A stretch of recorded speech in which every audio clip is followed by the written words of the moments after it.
Baik, Assalamualaikum warahmatullahi wabarakatuh.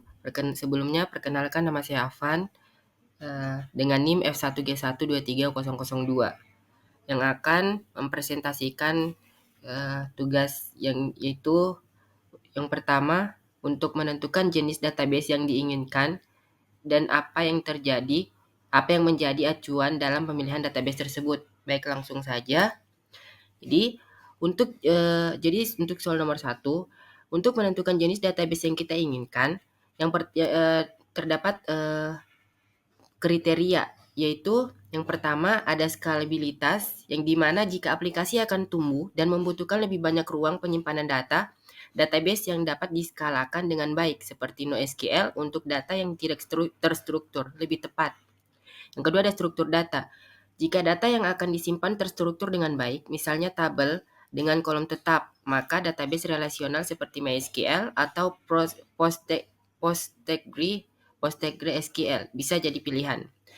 Yang selanjutnya ada kecepatan akses, yang dimana jika kinerja menjadi prioritas, kita dapat mempertimbangkan database in memory seperti Redis atau database relasional dengan optimasi indeks yang baik.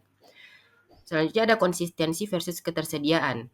Dalam arsitektur yang terdistribusi, database sering menghadapi trade-off antara konsistensi seperti di RDBMS dan ketersediaan seperti di database NoSQL.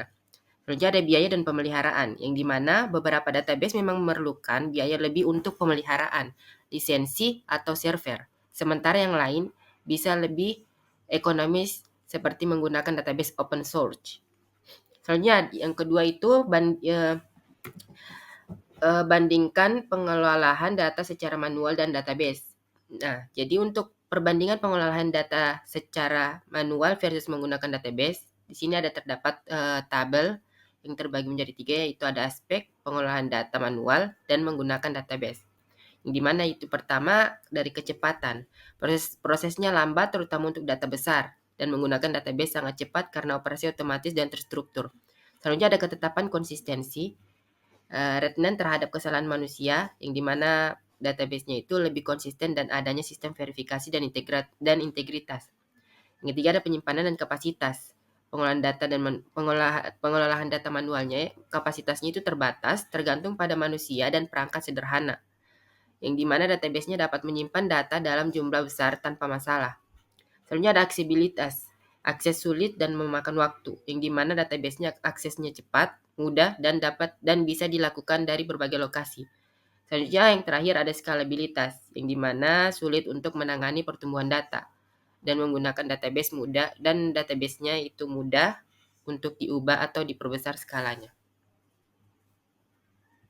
Selanjutnya soal nomor 3 yaitu buat satu database, 3 tabel, 4 kolom, tipe data bebas, harus berbeda tipe data. Nah, jadi yaitu tabel pertama yaitu tabel ID mahasiswa, di mana menggunakan tipe data integer untuk menyimpan angka bulat yang berfungsi sebagai ID unik bagi setiap mahasiswa. Tipe data ini dipilih karena biasanya berupa angka dan tidak membutuhkan nilai desimal. Selanjutnya ada nama dengan tipe data varchar. Untuk menyimpan data teks seperti nama mahasiswa, panjangnya ditentukan hingga maksimal 100 karakter.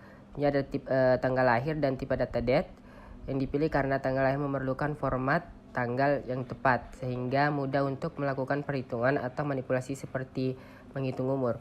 Ini ada IPK, yaitu dengan tipe data desimal 3,2 untuk menyimpan angka dengan 3 digit total, di mana 2 digit berada sebelah koma desimal. Hal ini cocok untuk nilai IPK yang biasanya memiliki 2 angka di belakang koma, misalnya 3,75.